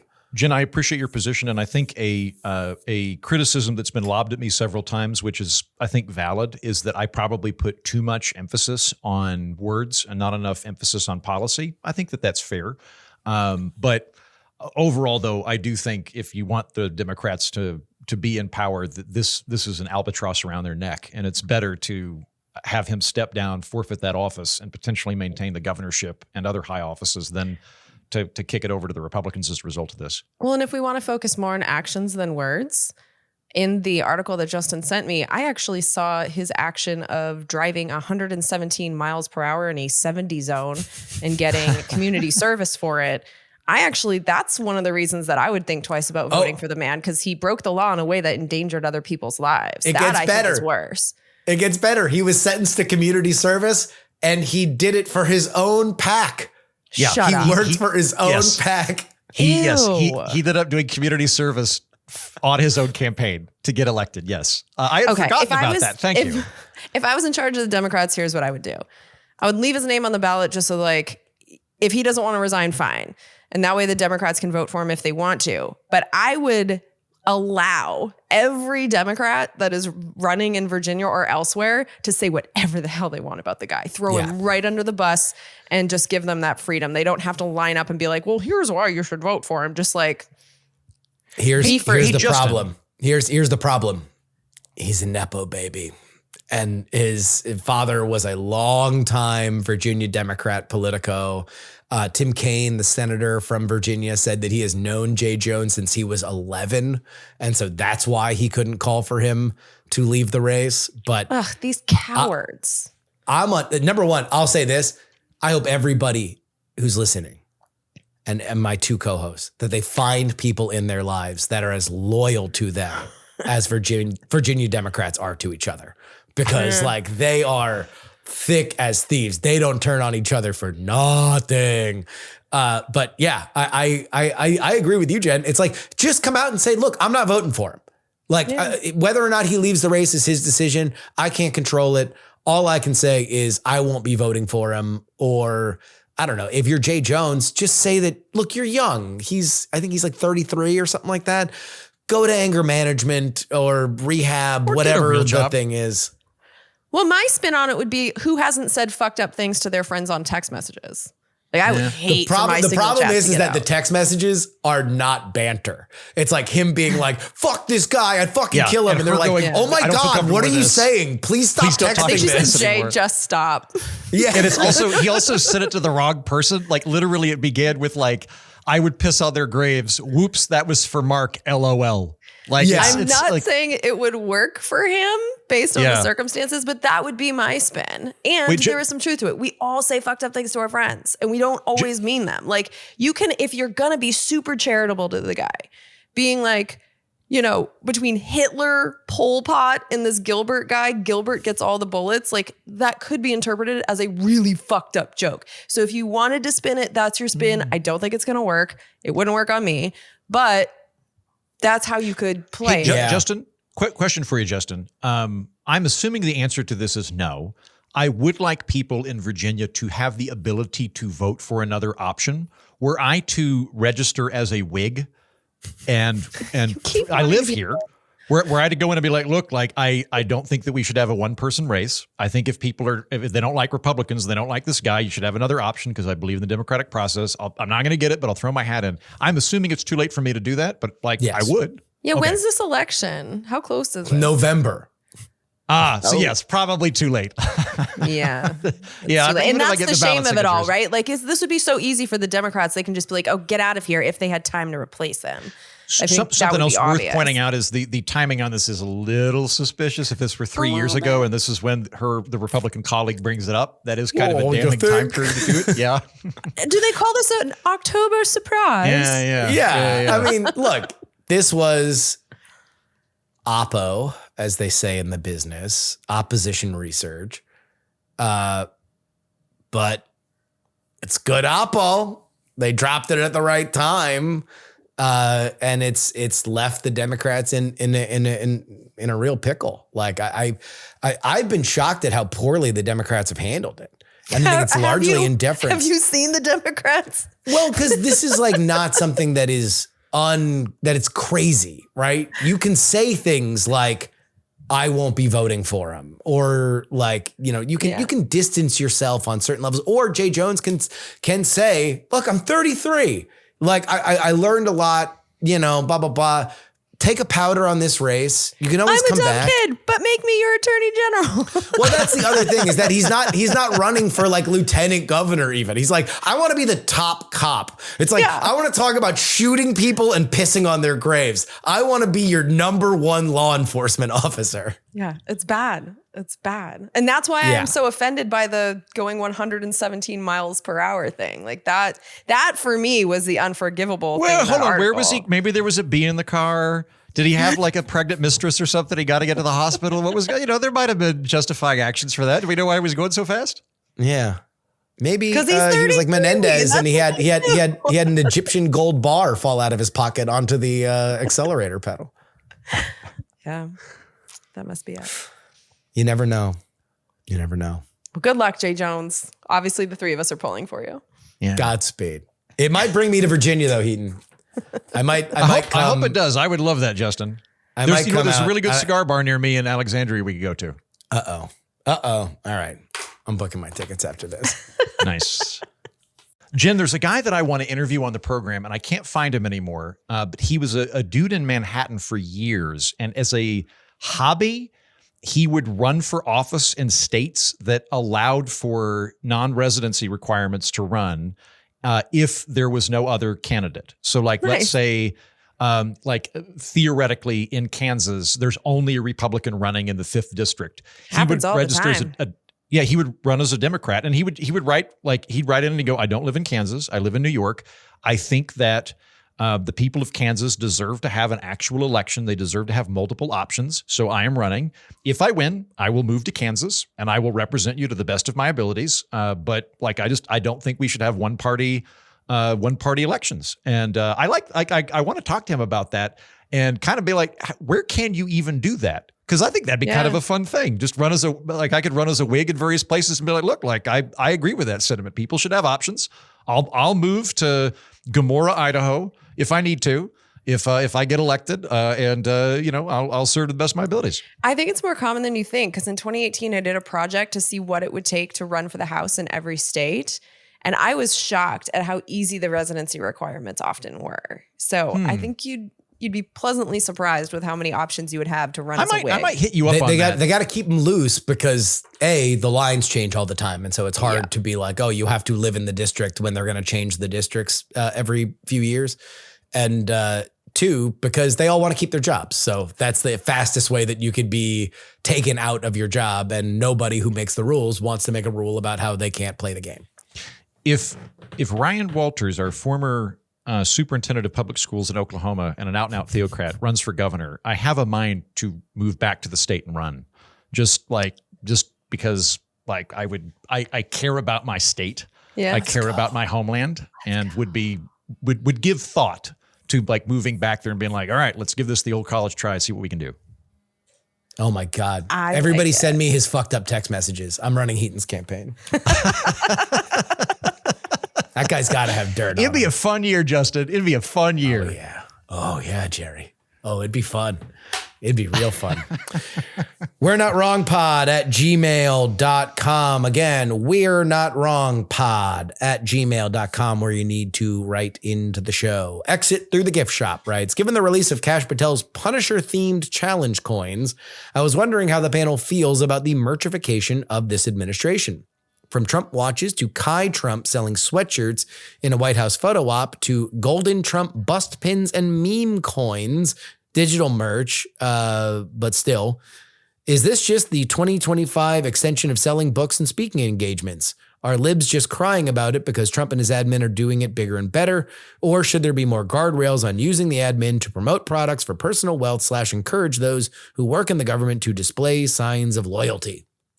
I'm going to go with there ought to be more guardrails on this. Like this is now like 2 years old, but remember when Trump came up with the official Trump watch that cost like $50,000? Mm-hmm. That I think was a really easy way, if you're going to have an audience with the president, to come in and go, hey, look, I purchased this $50,000 Trump watch. Like there's a lot of maneuverability for graft when you've got that much merchandise flying around with public officials. And yeah, there should be guardrails on it. I think it was good what we did with Carter back in the day, back when I got started in politics, in the Ford administration, when Carter came in and I said some unfair things about him when I was working for Ford, but in retrospect, I think Carter was a good guy. And Carter put his fucking family farm in a trust and they sold it. They sold his family farm because at that time, the presumption in American politics was that if you are in a high level of office, you should not be able to make deals that can influence your own personal wealth. It should be, you don't have to divest yourself of your assets, but you do have to put them somewhere where you're not making decisions based on that. We're moving in the opposite direction. I don't like the merchification of the administrative branch. Maybe we shouldn't have elected a merch guy. maybe we shouldn't have elected the guy who sells tchotchkes to the presidency. Yeah, yes. I think Trump's just really good at it, because I remember there being stuff with Obama's face all over it, and I don't know if he was directly selling it, but it was definitely a thing. He just didn't do it as well. My red line, I talked to Joe about this for a while last night. Our red line is stuff like the Trump meme coin, because you're like kind of actively scamming people. But if people want to buy a hat that says Trump and help the campaign, like, this is not one of the things that fires me up about the Trump administration. Like, this is one where I'm like, I don't care. So yeah, I'm less worried about that one. Yeah. I mean, he made mention in it that it's just like, all right, is this just the new version of like a book deal for a book that's going to sell 11 copies, but you get, $1 million for it? Like how many copies is the 40,000 word that he didn't write a single character of Joe Biden autobiography going to sell? It will sell literally dozens, and he's going to get several $1 million for it. Where is that coming from, and why does he deserve that money? This is a general question in the world of politics. See Clinton Global Initiative. There's a lot of different ways that money winds up flowing through political characters for different things. This is at least I'll put it this way. Do I think it's graft? Yes. Is it on the list of my favorite kinds of graft? Yes. It is out in the public. We know exactly what the dollar amount is, and we can be mad about it when it's happening and not like, hey, wow, why did all these weird pardons go out? Oh my God, here's a couple $1 million that goes to your multinational fund. Like, well, and I think that's it's all a different on Front Street. thing. Like that is more nefarious to me because when we went to the RNC, like one of the things that I was taking videos of and laughing at the most was the merch tables because they had some really wacky shit there. But it was the delegates that were excited to buy it. Like the delegates, they love it. They weren't going to get like a pardon for buying the Trump hat. They wore the Trump hat to the ball that they had that night. You know, it's like they were just buying stuff. And the delegates being able to buy cheap Trump stuff, like it's weird. But I don't think that it's corrupting where the $2 million book deal by a company for a book that they know is not going to make the money back. That feels more corrupt to me than selling the pins that say shitty things about Kamala. I don't think that you can come up with a perfect solution to this. I don't think that's possible because we're not going to have a situation where as a politician, you cannot make speeches for money and you cannot sell books. There's always going to be extracurricular activities you can engage in, and that's fair. You should, if you want to like, I think actually under federal law, I think if you're a doctor in Congress, you can't charge more. Like there's a maximum you can do. So like a lot of doctors will just go pro bono while they're in there. I don't know that I even like that. I think it's fine if you want to maintain that kind of thing. It's more of like, I think that there are some speed bumps that I would want to erect, like in Congress. We've talked about this before. I think a good rule of thumb is that if you're in the House, the Senate, you're a cabinet secretary, the president or the vice president, that your assets go into an S&P 500 or bonds, something like that, but not something that can be that you could use your office in order for personal enrichment on. There's a lot of evidence that Nancy Pelosi and other people have been able to use inside knowledge to benefit themselves. It's not going to be perfect, but I think we can erect some speed bumps, and I would be in favor of more speed bumps. Yeah, I would, and this is probably going to be controversial. I would dare say that I think we should probably also understand that the Trump administration, for as much money and possible influence flies around, may not be quite as buyable as we think. Look at Elon Musk, who put in more money than anybody else. And then the eve of the inauguration, his sworn enemy, Sam Altman, is in the Oval Office having a gigantic deal touted by Donald Trump, the guy that he just spent hundreds. I mean, like, Sam Altman didn't spend hundreds of millions of dollars to elect Donald Trump and live at Mar-a-Lago throughout the entire transition period. And Sam Altman's there with his AI startup. So look, it's not to say that there is no thing that can be gained, but I don't know. It is oftentimes, I think, a little bit more complicated than just like money for a thing in all politics. And Trump, I would say, is included. Things don't get better, right? So I have to take issue with Mr. Heaton's take on things get better. Things don't get better. He got better. You got better. You all did. You all put in hard fucking work to make it work. This it gets better thing is utter twaddle, poppycock, and balderdash. I would be willing to put a lot of money on a bet that it makes people more passive in their lives or more willing to just sit back and take it because things will get better. Things don't get better. People get better or they don't. This is the best kind of pushback because it's like, Heaton, you're wrong. It's that you were awesome. You were awesome, Heaton. Your take is wrong because you're great. Listener, this is a tough one, but I accept your condemnation of my opinion and by doing so, accept your premise that I'm awesome. Thank you. There we go. You want to make the kid smile, put the I in Heaton. I need to step in here because Eaton, you are awesome. But I think go on, Jen. I think we were responding to someone who was telling us about hopelessness. We weren't telling them like sit back and do fucking nothing. And it's like we were talking about how we did the work. Like when I told my story about Joe, it was like he waited tables to get the certificate, to get the job in the garage. Like there were steps there that were all work. We were in no way saying like do nothing and it gets better. But we were saying that like at the time in the life of this listener, it was hard for us too. And like, hey, look, there's reason for hope if you do the things. We weren't advocating for total laziness. And I'm hoping this was a joke response to us. But if it wasn't, I think the use of I think it's a poppycock, general balderdash, thing, and not a- twaddle, it's almost certain. I'm going to go out on a limb here. Anybody that says poppycock, twaddle, and balderdash is probably a Heaton listener. Yes. It was probably coming from a good place. I agree with your take on that, Jen, too. Like, I've had a couple of conversations with Brian Brushwood. There's a Reddit or a subreddit called Anti-Work or Don't Work or something like that. And I think that the advice on it's horrible, because the advice on it to younger people will be like, why go above and beyond if you're not getting paid more? Like, you're getting screwed if you put in extra time and effort. And you're doing work for free. And I'm like, that is true, but that's also how you advance. Like, you put your shoulder into it, and like telling everybody do the bare minimum because your boss is screwing you over is removing the culpability of whether the boss is being exploitative or not. I do not think that is good career advice. You do need to be proactive. You need to be thinking about how to advance your career. And you do that by working hard, being strategic, and putting in a really good faith effort to advance yourself. It also sublimates your own agency and essentially submits yourself to slavery to your boss for whatever meager wage you're getting paid.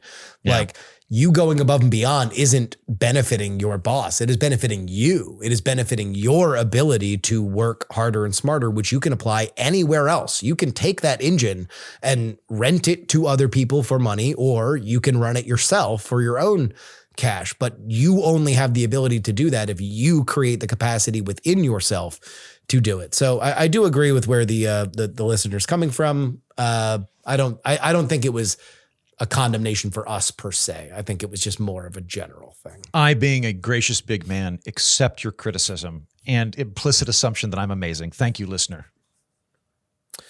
Ranked choice voting is for the children, writes, my 6-year-old son loves the Netflix show Is It Cake?, where they have to vote for which object is a hyper-realistic cake out of several real objects. He used to get anxious about picking one until he realized he could just rank them to take the pressure off. Clearly, humans are wired for rank choice voting. There you have it. And also, I didn't know that television show exists. It sounds fun. That sounds like an old Johnny Carson sketch that has been reanimated as a TV show. That sounds terrific. It is crazy how they make these things look real in their cake. It's like, you should watch at least an episode just to see what these people do. It's crazy. I wouldn't want to eat cake. It probably tastes bad to make it look that good. Like, I don't think it's real food, but it's awesome. I don't know if it's available. I watched it via a VPN when it was out, but the Auntie Donna series Coffee Cafe, which aired in Australia, has a great bit where they get obsessed with making things into hyper-realistic cake because they are obsessed with this show.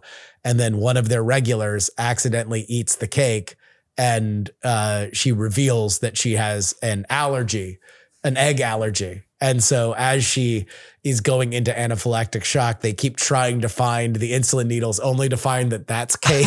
And then the shock paddles are cake. Oh, those guys are so funny. It's a very, I need to go back. I need to go back and watch that series. That was a gem from the abysmal 2020s. They're very funny, talented men. What about Chicago? That was our topic about the ICE raids in the Midwestern metropolis. Jury is an ICE lover, writes. It's really frustrating how dismissive Jury is about what's happening surrounding ICE. It's like he refuses to believe that this could be happening and hides behind the facade of objectivity while dismissing any legitimate reporting, and obviously not on social media. I get that vibe with PX3 too. It's so strange. It's a shift I've noticed since the election. It's a noticer. So let me clarify that, number one, I think that it would help everybody in this scenario for us to separate a few things into different areas that we can then react to however we want to. We can react to emotionally, policy-wise, wherever. Number one, ICE raids that are legal and we agree with, and so that would be, at least by polling, gang members or violent criminals, stuff like that. ICE raids that are legal that we morally disagree with, so people that might not legally be able to be in America, but are not from the first bucket. So they would be people that otherwise have not committed a crime other than illegally coming into America. ICE raids that are illegal, so that they are now overstepping their federal boundaries, which are fairly wide, at least in this scenario. And then just out and out illegality, a potpourri of whatever happens on that other side. And then the other thing that I would say is that a lot of this, and so the reason why I wanted to separate at least those three is that they are three different conversations. They are three different ways that we can look at this. And I think that, at least from my vantage point, and not to say that Jen or Heaton did this last week, but I have had, and this might be what you're picking up, that I have been frustrated that these things have kind of gotten slurred together, or they get mentioned simultaneously without drawing a line between them. And the reason why that bothers me is because I don't feel like I can get a handle on exactly what the question is going forward. And I am somebody that has battle scars of being a reporter, being very sure about things, and then being burnt by it. And so that is a perspective that I bring into all of my work. You can call me overcautious or carrying water for the administration. That's fine. I think my record is what it is. You can look back on it and trust me or distrust me. That's up to you, the viewer and listener, to do whatever you would like there. But yeah, that's mostly what I am trying to do whenever we have this conversation. And then obviously, look, we have an animated, fun back and forth with everybody here. And that is what it is. I'm going to weigh in real quick. Listener, it gets darker than you think. I flew to Austin, Texas last weekend. My good buddy Justin wasn't there. Meanwhile, there's ICE agents in Chicago who wear balaclavas that conceal their identity. That's a bit odd. Is Justin a part-time ICE agent? I think the evidence is overwhelming. Justin's in ICE. That is why he's defending it. He's best friends with Kristi Noem, and they go shoot puppies for fun on weekends, and he gets paid for it. Well, and he wanted that $50,000 bonus to get all his stuff back.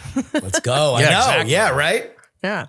Justin, thank you for saying, I've been thinking a lot about the way we interacted in the last episode, and that's really clarifying to me because I felt like some of your responses to me were not actually to me, but was frustration with stuff you saw online. Because when I was talking, you started ranting about the left, and I was like, there's no way he's ranting at me about the left when I just went against everything the Democrats are doing in the shutdown. This can't be about me. So am I correct that you were kind of responding to frustration with the issue, and it was what less you were me? Specifically referring to there was a totally separate issue, which is the rise in, I have an overarching fascination with everything that is happening on the left is basically the syndication version of what MAGA was doing 2 years ago. And so anything that is similar to that, I find absolutely fascinating and delightful. And one of those things is Donald Trump's mental decline, which is a fascination. So when I mentioned the left, you had mentioned that Donald Trump was mentally declining. So this had nothing to do with ICE even at all, nor did it really have to do with you. Okay. I was just That's saying, what I was assuming. Mental decline, that is a new thing where there's a strain of the online left or the resistance left, I would say, that is everything Epstein, the president is aging into senility. That is just kind of the exact same stuff that I saw 2 years ago on the MAGA side. And it just delights me so much that it rhymes so singularly. Okay. Because that was one moment that stuck with me. And I was like, should I be mad at him for going at me as some lefty, or was that not about me? And I was right that it wasn't about me. So I'm glad that I didn't flip on the bitch switch. All right, good. Hey, listeners, I just want to weigh in real quick. First of all, part of what Jen and Justin are talking about is we continued the ICE conversation last week in the bonus episode. So if you're if you're not sure what the I pulled a Katie Porter and I'm like, I'm just done with you. the perceived umbrages, you may not have heard it if you're not a listener. Yeah. But the other thing I want to point out is, by the way, can I just point out the unfortunate part of that is that because we ended on that note, and also it was partly because I had to get the hell out. I knew. Like we couldn't continue it. Yeah, we couldn't continue it. It wound up getting more contentious than it should have at the very, very end of the show. But I literally just want to talk about Bill Belichick. That meant that we had to play the music. So it sounded like we were like playing, like we were like being played off. So it was an unfortunate series of events, but trust me, everything is fine. And just to make it clear, like where Justin and I were at after that, we immediately started texting pretty much all day about football shit. So like, we're fine. So listeners, be aware, we're all very good friends. And even though there was some fiery exchange of opinions on that particular thing, Jen and Justin both are credits to ICE. Jen is, I think, a very strong voice within that community. I questioned her joining ICE, but I'm glad she's in it now. I think that she's going to bring some much needed sanity and rational thought to that particular law enforcement community. And your tax dollars are at good work paying both of them to detain illegal immigrants, Jen in particular. Okay. But maybe it's good, right? Chicago resident here. Yes, we need the National Guard. Governor Fatass is encouraging psychos to attack ICE agents in Chicago. Every single thing that you have seen has been blown out of proportion, and honestly, it's incredibly infuriating. The fact that even Heaton, along with Jen, is on JB's side is very disheartening. Pritzker and Johnson have done so many ills to my life. It makes me sad to hear people I respect on his side when they don't know the full story. You are wrong, wrong, wrong. Also, the 5-story raid that Jen was pushing was a slumlord building. The city has refused to do anything about it for 5 years, and the residents were thankful that the gangs were picked up. Do we want to just read? Because there was one more thing that came through. Do we want to read? I think there's like 2 or 3. Let's blaze through all of them. I'd really like to. I want to talk about this one in particular because there's a few things about it that I really don't enjoy. First of all, you said Governor Fatass, which. No, he's big boned. It's just like, it's showing me that like from the very beginning, this is not a serious conversation. You now like hate the governor. That's like clear here. And you say, he's encouraging psychos to attack ICE agents. False. Show me one example of him telling anyone to attack an ICE agent. Just because he is angry about what ICE is doing in his state, that doesn't mean he's encouraging violence. That is a straight up lie, and I don't appreciate it. Also, the 5-story raid, Justin skipped this part, but you called it a BS story. It is not a BS story. It's something that's actually happened, and you can find reputable reporters from all kinds of different agencies who have reported on it. It's a real thing. But the fact that it happened in a slumlord building, as you call it, that just tells me that it's a building full of pores. And so my question for you is, do you think that people without a lot of money deserve to have their doors knocked down in the middle of the night, to be handcuffed, to have their children put in a van and be held by cops for any amount of time because of who they think their neighbors are? So the fact that it's in a building that is full of poor people, I don't know. I'm just really grossed out by this entire email, and I'm struggling to know how to deal with it because it's just like the fact that Heaton is with Jen on Pritzker's side, and you said on his side a few times. That is not what is going on here. We are not making our opinions because we are on Team JB Pritzker. My opinion on this is that I am a U.S. resident who would be absolutely horrified if my door was knocked down at 12:30 a.m. and I was pulled out of my home because my neighbors are suspected to be Venezuelan. And that is what happened in that building. And I think the reason that it was allowed is because it was in a poor person building. I think that if that happened in my luxury, tower in downtown Austin, I think it would be a much bigger story.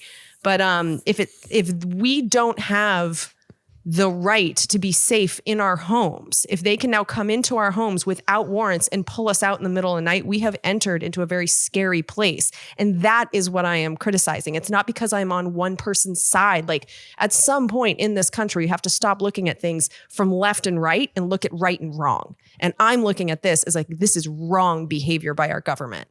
Can I devil's advocate the last sentence there? That what I might interpret him as saying is that this is on the side of the poor residents in there who have cried out for some kind of law enforcement to the gang presence within their building, but they are ignored because they are poor. And this was a response to help correct for a population that is oftentimes exploited by gang activity. Well, here's what I would say to that person. If that is your actual concern, then the way this should have been done is with warrants, is with very targeted, that they go to this building or this unit, this unit, this unit. They knock on the door until the person comes out. Like, there's a process for how you do this. You don't pull everyone out of their beds with a Black Hawk helicopter, having people rappel down and pull out everyone in the building and knock down the doors. Like, this is not how it's done. So sure, maybe there were problems in that building. Maybe there were gang members in that building. This is not how it's done. And so that's what makes us unsafe. It's not the fact that they were doing the law enforcing, like that is necessary. It's how they're doing it. How it was done. Yes. Chi-Town Stand Up writes, as a Chicago resident, I can tell you through a combination of local news reports and my own conversations with other people that the ICE situation in the city is more popular than many on the left-wing activism or activists think. Many Black residents in particular are still bitter about the migrant influx of 2023, which in their eyes diverted money that should have gone to house the homeless and help with the unemployed in their own neighborhoods. In addition, working class people in neighborhoods on the south and west sides beset by gang violence are fed up with what they see as city inaction on dealing with the various incarnations of the Latin Kings and other gangs that contain a lot of suspected illegal immigrants in their ranks. Both groups are more than willing to overlook the unconstitutional and cruel nature of ICE arrests if they believe that they will produce results. Interestingly, ICE activities have been overwhelmingly concentrated in the mostly white and progressive neighborhoods of the North Side, largely avoiding the areas where they are the most wanted, probably because they'd have a much higher chance of being met with violent resistance. The infamous apartment building raid was one of the few South Side actions. You know, real I don't know quick, how I to used to be in judge the the Latin Kings, accurate. and it was a good time. I had a good time being in the Latin Kings. I think they get unfairly misaligned. It was basically the Elks Lodge. The fact that I'm not even Latin and they let me in, and it was I found no tension hanging out with the lads while I was You're a member. barely a prince, let alone a king. They called me El Duce. All right, back to being serious. I don't know how to judge the accuracy of this. I mean, I did notice here that when you're talking about the Black community, it was a they and not a we. So I don't know. But I will say that I have also noticed, and maybe this is why Chicago is like making my blood boil a little bit. I've noticed that a lot of these raids are happening in suburbs where my own family lives. Like, I have family in Naperville, and I've noticed that these raids are happening there, where the south side of Chicago seems to be where, you know, most of the shootings are happening and where most of the danger is happening. And yet, so I'm glad that you brought that up. I do find it curious. I don't know why they're choosing to do that. But yeah, I don't know how to judge public opinion. I guess I'll just go back to, like, I don't care if it's popular. If it's wrong, it's wrong. I'm very concerned about the troop deployments, writes. I'm not so sure that it's just a PR show of muscle, though, as it came on the heels of the shooting at an ICE center. If the troops are just protecting ICE facilities in the wake of a shooting at one, keeping in mind that there are a few nights before the shooting that protesters were launching fireworks at the ICE offices outside the Portland facility, then I really don't feel like I can push back on that specific use. It is assuming that that is their strict mandate, however. If they're going beyond that, then I'm back to being very concerned. This is not a commentary on current ICE activities, just using the troops to defend ICE facilities. I'm very torn about a lot of things that I'm hearing when it comes to ICE. So I think when it comes to the National Guard, for me, I'm looking at this as states' rights. I think that if local police are saying that they can handle these situations, because I can tell you in protests, police officers have handled having fireworks shot at them before. Local police have also handled isolated shootings. When the local police are saying they don't need the National Guard, when the governor is saying they don't need the National Guard, and the National Guard, the military, is being deployed against the states and local police's wishes, that is the militarization of our local police, and it's a form of martial law, and it's unconstitutional. It's just also, again, wrong.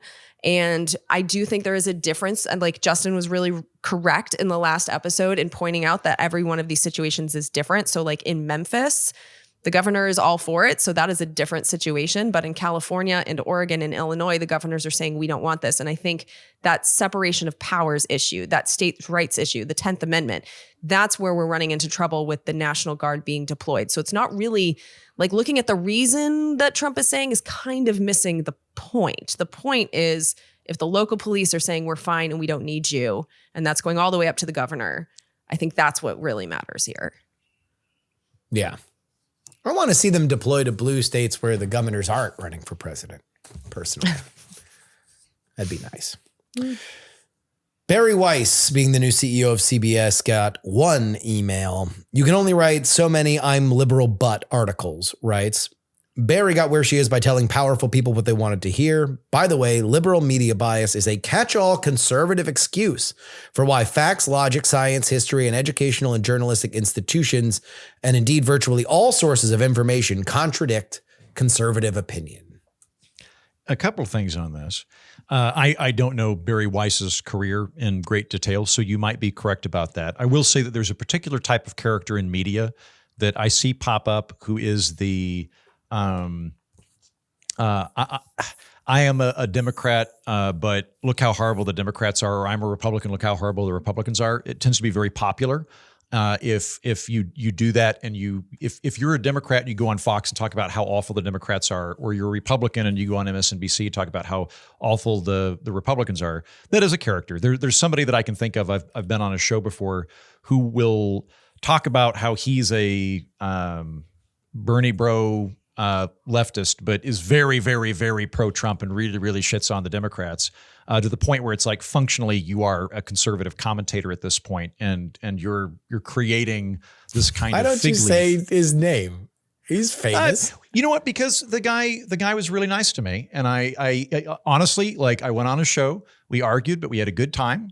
He did a good job of hosting. He let me say my piece. He didn't make any character attacks. Afterwards, we drank scotch and watched Star Trek. So I don't want to misalign the guy. I don't think you have to put him on blast. We know the phenomenon is true.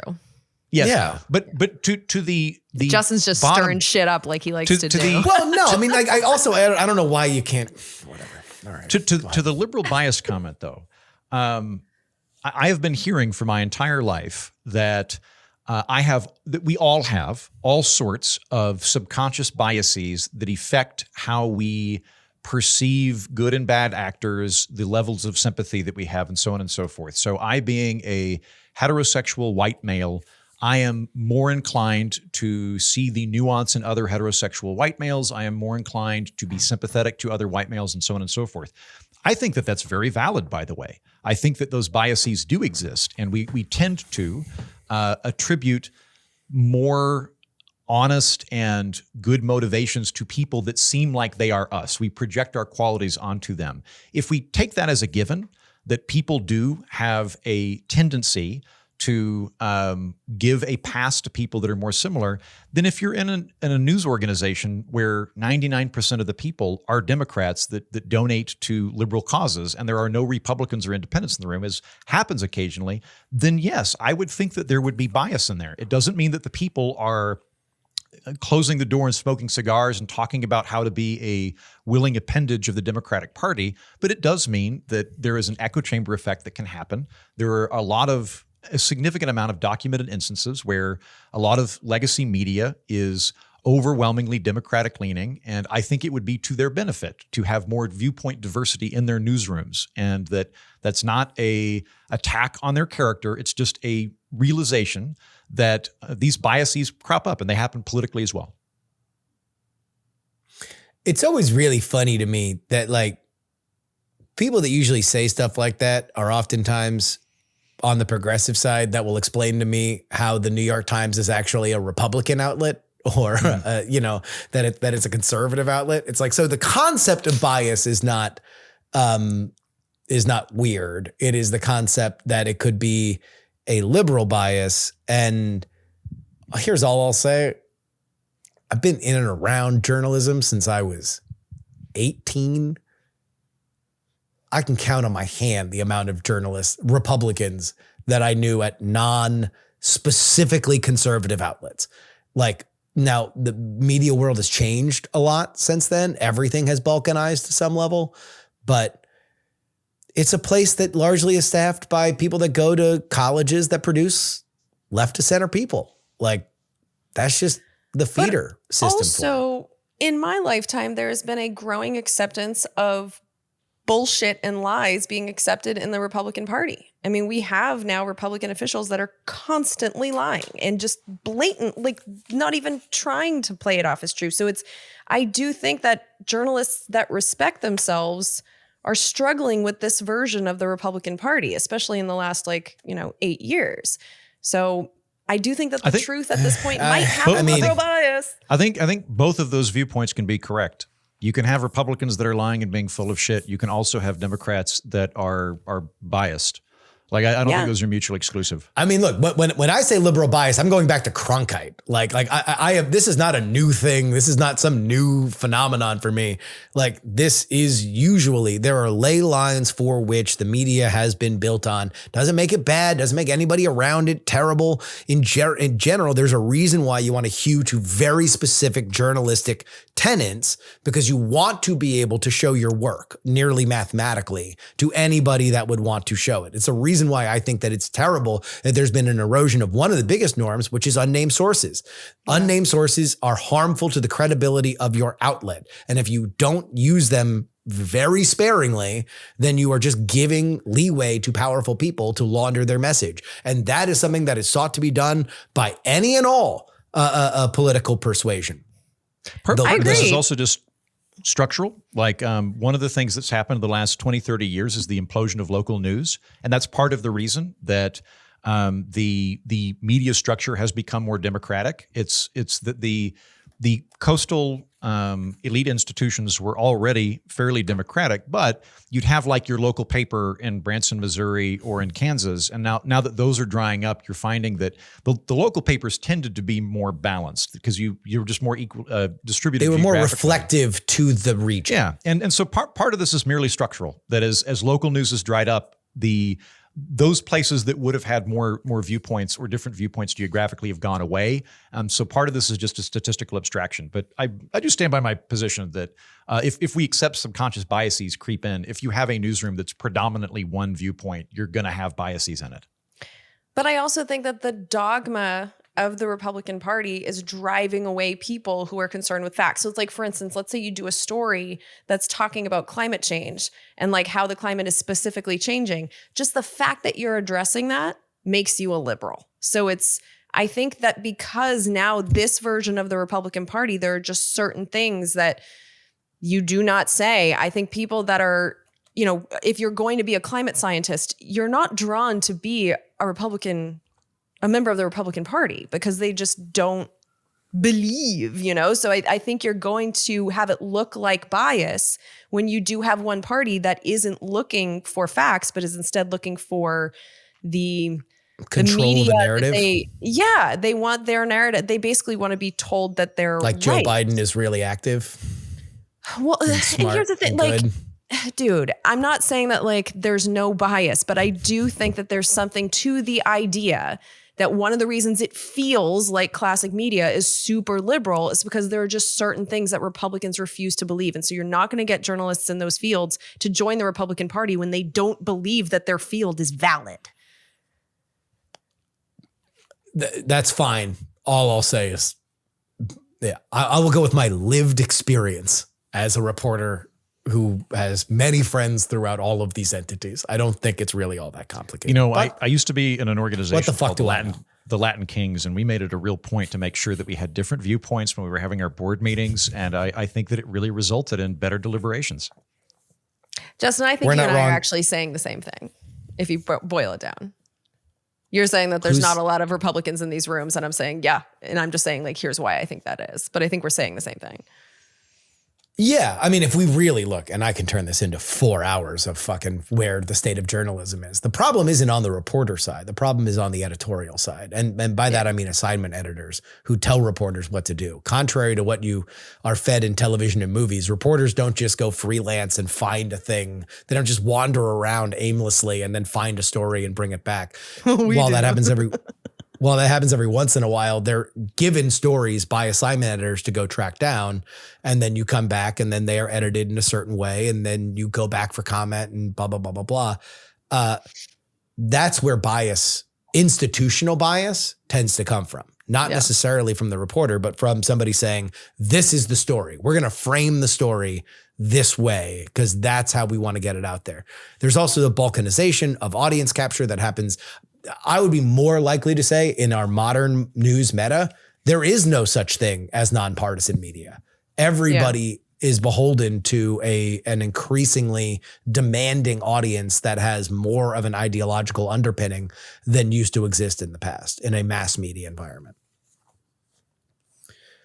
We're Not Wrong is a production of Dog and Pony Show Audio. Our editor is Will Saddleberg. On PX3 this week, Kirk Beto of National Journal's Hotline. He is the editor there, but he's on our show Wednesday discussing not only the Virginia race, but also Texas on the Republican side. Got very interesting. Their primary is getting saucy. In the Senate? Wesley Hunt is now running for Senate. He is making it a three-way dance between himself, Ken Paxton, and John Cornyn. John Cornyn is spitting mad, and everybody involved in the Senate Leadership Fund is saying a lot of mean things about Wesley Hunt, but we have a conversation about that and many other things. Check out Politics, Politics, Politics. Notice Politics, Politics, Politics. Why don't you? Jen, Congressional Dish. What did I go to Andrew? I can't remember. Andrew Heaton, what's on Congressional Dish? This week on Congressional Dish, we're still working on unpacking the omnibus bill, and I'm really on the political orphanage.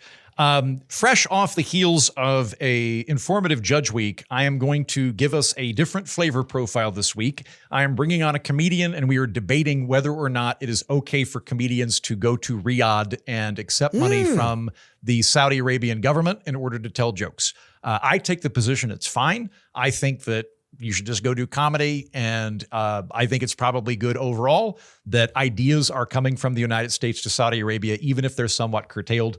There's a comedian that got in a lot of hot water for going to do that, who is a lesbian Jew. I think it's great that she went to Saudi Arabia. I think her mere presence there is a good one. I bring on Turner Sparks, who's a very funny stand-up comedian friend of mine. I met him years ago. I did the China International Stand-Up Comedy Festival at Turner's invitation back when he was still active in the Chinese comedy scene. He takes the position that you should not ever accept money from any type of government that you are not fully behind. It is a good conversation about comedy and the ethics thereof on the political orphanage. And I finally remembered the episode that I just released. I'm doing an episode about the last month in Congress because I've been doing these weekly episodes for my patrons called Last Week in Congress. And so I'm finding them so valuable because I'm so current. And so we're trying this last month in Congress thing. So last month in Congress, we did have some new laws. We had 48 people confirmed to the Trump administration all at once. And so I looked at the red flag people that were able to be snuck in. And then I also tell you about some stupid fucking drama that happened. And this is another way to get that stuff into Congressional Dish because I end up like never telling people about it. So that's kind of fun. And at the end, I update you on the shutdown. It's not all that much about the shutdown, but I really liked how the episode turned out, so check it out. We didn't do any shutdown talk. I forgot to do a little shutdown update up top. Do we have any shutdown update, Jen? Not really. Going strong, still shut, still down. No, it's kind of wild how people are digging in their heels here, and every day gets better for the Democrats, according to Chuck Schumer. Yeah, I don't know why they say that. No, that's the most frustrating thing here is that Mike Johnson is continuing to keep the House out. And I think what people need to really understand is that the CR continuing resolution, which funds the government, would only be until mid-November. And the goal of that is to push the deadline so that they can finish their work. Well, he's now been out of office for a month. So even if this does get passed, there's now a month left to finish all 12 bills when they haven't been at work the whole time. So just the amount of stupid from both parties right now is overwhelming. And there's been no meaningful change since the last time we were on this show. They're both so not used to being in these positions. Like the Democrats are so bad at being the troublemakers to the point where they don't even want to take credit for causing the trouble to begin with. And the Republicans are so bad at prosecuting the case that the Democrats are closing down the government and that there are costs to it. Like they're just not built for it. And you can tell it. Yeah. No, it's frustrating. All right. That's it for us today. For Jen Briney and Andrew Heaton, I'm Justin Robert Young, saying, we're not wrong. Jay Jones's fat text fingers are.